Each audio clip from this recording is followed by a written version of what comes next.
Hey everybody, so it's been about a year now that I've come out as a trans man. It has been um, 9.5 months since I've been on testosterone, and as you can probably see from my first videos to now, there's been a lot of changes. What I did notice was when I first came out and I joined all the support groups, that not a lot of people really spoke too in depth about the negative side effects of testosterone, and so I'm going to talk about some of my experiences. Obviously, this doesn't happen to everybody. This is a select few, but it a lot of the things that were happening to me, it took me a really long time and a lot of research to figure out what it was. Um, I thought I was sometimes I thought I was just having really bad reactions to testosterone and that I would have to stop. So, that really freaked me out because I was like, oh, I'm going to have to stop taking the thing that helps me become who I want to be or who I need to be, who I am. So one of my first ones was like within the first couple of days, I had I'm just going to be super medical about it. Vaginal atrophy. It was really uncomfortable. It was very painful. And it's where obviously your body is stopping essentially the use of that part of your body because you don't need it. You're a man. You don't need it. So it is extremely uncomfortable. It is extremely painful. It feels like someone's got a hot rod, a cast iron rod, and it's just that's how it feels. Um, so that was pretty miserable. I still get it occasionally, but not half as much. Um, what was the other ones? Bone growth and bone density. Ooh, my favorite. I continuously get really. I used to get horrendous migraines, but now I get them far more, along with consistent headaches. And I couldn't figure it out. And I, again, thought it was the change in the hormones and was like, oh no, what if I have to stop taking it? No, it's my bones were getting thicker and more dense. And it was like, some of you might have experienced it. I really briefly experienced it when I was younger because I'm not massively tall. But I did have a growth spurt because I am 5'4", and obviously I grew somewhere along the way. I wouldn't have remained baby size my whole life. Growing pains, that's what it is like. But in your face, let that sink in. Growing pains in your face. So it felt like someone some days would be tightening a vice around the front of my skull here, to the point where I almost felt it hurt so much I almost went blind. Um, my vision would just distort completely because it was just so miserable. Having to wear my glasses all the time, which I actually don't like wearing very much, despite the fact I should wear them every day. Um, so yeah, a lot of things. It just made me miserable. Like I find that as well when I put my glasses on, it makes me feel a bit more feminine. So it wasn't helping me a massive amount in my confidence, but also I just felt awful all the time. I still do for the most part. Still, I don't feel amazing. Um, but the positive changes are the things that keep me going and keep me taking them because they'll eventually stop. At least I hope so. If they don't, oh no. Another thing is when your voice changes, you have a constant sore throat and a constant cough. That's what I found anyway. But I wasn't prepared for any of this, so I'm hoping that this video might help prepare other people for it. It might not. Everyone is different, but these are some of the negative things that I want to talk about, just so people are aware, because I very much went in with rose-tinted glasses. Nothing's going to be bad. It's all going to be great. It's going to be positive. I'm going to be a man. I am a man. Um, but I didn't realize the changes were going to be uh, varied. So varied. And again, this doesn't occur for everyone, but it occurs for some. I've got to 9 months, and only now is my body shape changing dramatically around my hips. It didn't used to. I thickened out on top, My muscles now retain more definition. They are far easier to sculpt. So doing small exercises really benefited me gradually over time, instead of being like, I've just done a little bit, keep me going, and give me what I want, which is a bit more of a defined shape. But just now has my body gone, oh, you've got a lot of fat around your hips. I should probably move that. And then I went from a size, I think, 32 waist to I'm currently a 26 in a month and a half. All my clothes just literally drop off me now. I've had to buy an entire new wardrobe because none of my clothes fit, none of my pants fit, nothing fits. My t-shirts that I was about to throw away for being too small now are slightly too big, but they're all I have. My feet are getting bigger, wider, so none of my shoes really fit. You know, it's really expensive if you really think about it, because you have to buy an entire new wardrobe depending on how your body reacts. So these were things I was not prepared for. I'm really happy that I'm doing this, and I'm really happy that I'm changing, but these were not things I expected. Weirdly, my acne has not returned to my face, but to my neck, as you can see, all the time. But it's also hairs are trying to grow through, and I keep shaving my neck, so I'm bringing it on myself. But I get really bad acne, as you can see all the way up there, and it also covers my chest and my shoulders. Weirdly, I don't get it anywhere else anymore. I used to, when I had my first female puberty, and now I'm going into my male puberty. The first puberty I had, I was pizza face was the best way I was described at school. People would pick on me for it. It was pretty horrendous. And now I have scars from just such terrible acne. But this time around, I just don't seem to have it on my face, which is fine. I get the odd one or two, like in there. I get one. Usually it's around the bottom of my chin. I get spots, but not so much. And just before I'd started taking testosterone, I finally stopped getting spots every day. It nearly took me to be nearly 30 for it to stop. And now I brought it back again. Ooh. So yeah. My sleeping patterns have changed dramatically. I do suffer with insomnia quite a lot. And it has exacerbated this issue. Testosterone has really, for the lack of a better word, fucked up my sleep pattern. I don't sleep very well as it is. My brain never shuts off. It's like, I have full ADD brain, so it never really stops. I try going on big walks and doing lots of exercise. It doesn't make a difference. So I just read a book, and that kind of helps.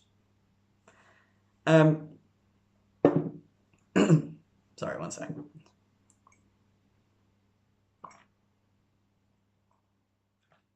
I need coffee.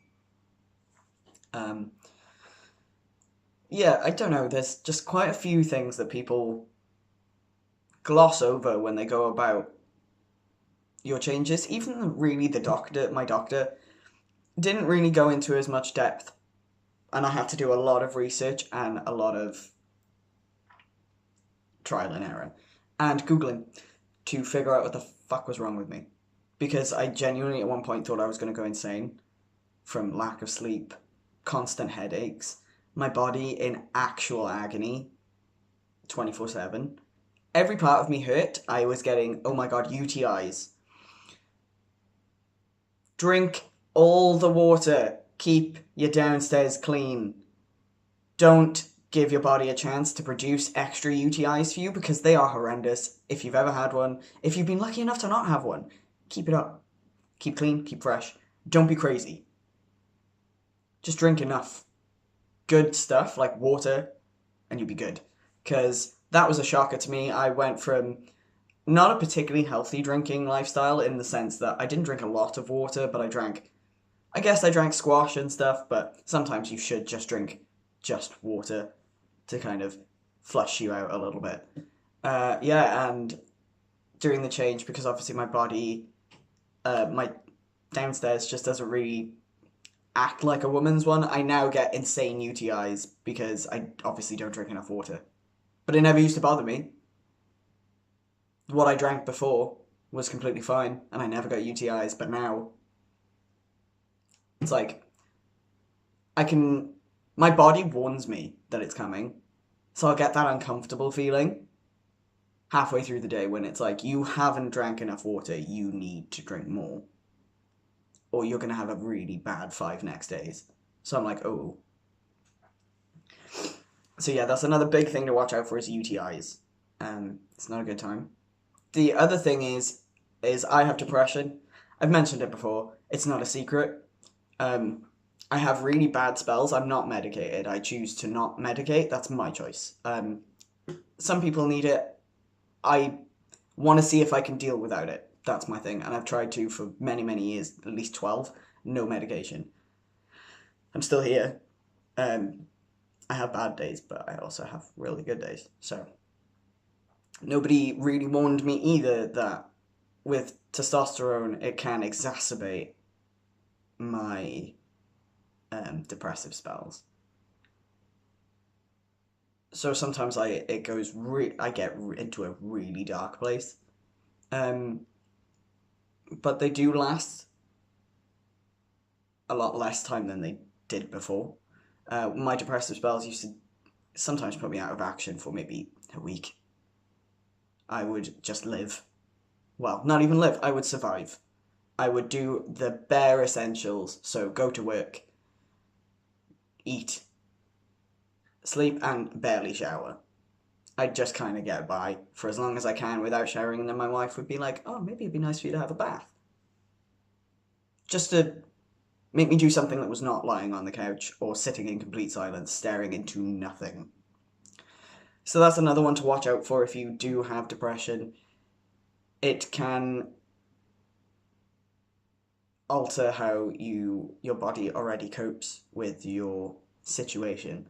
For me, I get very intense, very low short bursts. So 3 to 4 hours where I curl up in the fetal position and I just lie facing the back of the couch. It also doesn't happen as much anymore, but it is extremely intense when they do. Um, oh, my inability to process feelings has completely got worse. I'm pretty bad with feelings, as most people who actually know me know. If you cry at me, I don't really know what to do. I don't know what to say. I just kind of stare, hoping that you're gonna tell me what I should do. I also don't understand a lot of anger, except for the fact that it's angry. So sometimes I pretty much never know why you're angry, but I'll get you're angry and I won't like it. It'll make me very defensive because I don't understand. Um, Same with like sudden joy. I don't really get it. I'm very strange. My wife likes to reference me to some kind of alien that is trying to be a human. So I don't really get it, but I kind of get it. Give me time, I'll learn. That's basically how we look at it, and it's pretty true. So yeah, I do the rambly thing, but I feel like I've covered quite a lot. Um, if you are starting to take tea, just be aware of the negative aspects of what the medication you're taking. As with most other things, there are negative side effects, and that there are always hundreds of positive, great ones, but nobody really ever talks about too much of the negatives. Um, I can't cry. That's another one. I can't cry. The whole 9 months I've been on tea, I have had some really, really bad, sad times, and I couldn't cry. No matter how much I wanted to, no matter. I don't care about crying. I don't feel like, oh, I'm not a man because I'm gonna cry. No, I feel like I need to cry sometimes to feel better. I don't think it's less masculine. In fact, I think it's far more masculine if you're comfortable crying because it means that you're proud of yourself and you're honest with yourself. Um, yeah, I don't know. I just want to be able to cry. So I've had to look at different ways of dealing with sad emotions, which has been quite the learning curve. I throw myself into reading a lot more. Or watching sad films. So I feel the feelings. So I feel the sadness. And it rises up, but it never fully comes out. So I get the half feeling of it, but not the satisfaction, unfortunately, of the release. Hunger. That's my other one. I can go for like a week where I basically just don't want to eat. I eat because I know I have to. And then I'll have a second week where I'm so hungry that I wake up in the night to go eat, despite the fact that I've eaten a decent amount of meals the night before. Um, yeah, I think 2 times now. My hunger has been so insatiable that I've had to get up at 2 a.m. Not really get up. Usually I lie awake for till that long and then go, I may as well go eat some food now. So yeah, I'd lie awake until 2 a.m. and then just go get up and eat a sandwich or eat a super noodles. Once I did actually eat a full meal that I made at 2 o'clock in the morning. Like potatoes and sausages and like a ton of vegetables and gravy at 2 o'clock in the morning, and I had work at 7. Nope, I had to get up at 7 for work. I slept for 2 hours. And when I woke up then for work, I was ravenously hungry again and had eggs and toast and a bunch of other stuff. And I ate some cereal bars on my way to work. It's crazy. I can literally survive off nothing or die within 2 hours if I have nothing. And I don't know when they come around. It's a surprise. So yeah. This is a very long video, but I really hope that it helps someone else to understand some more stuff. But also, I'm really happy. Deep down, I'm really happy. This is exactly what I want to be and who I want to be. And bring on the negatives, because the positives far outweigh the negatives. So, I love my life. I have really supportive friends and family all around me. And I wouldn't change it, but I really wish there was someone out there who could have given me some of this information first, just so I wouldn't have been so scared, because that's all it was, I was scared. I didn't know what it was. So hopefully this video helps someone else. I will do some more nice videos soon, but I figured this one was a good one. I'll probably do something to celebrate. I don't know. I'll think of something great for like a year on testosterone. I don't know what, but I'll figure something out.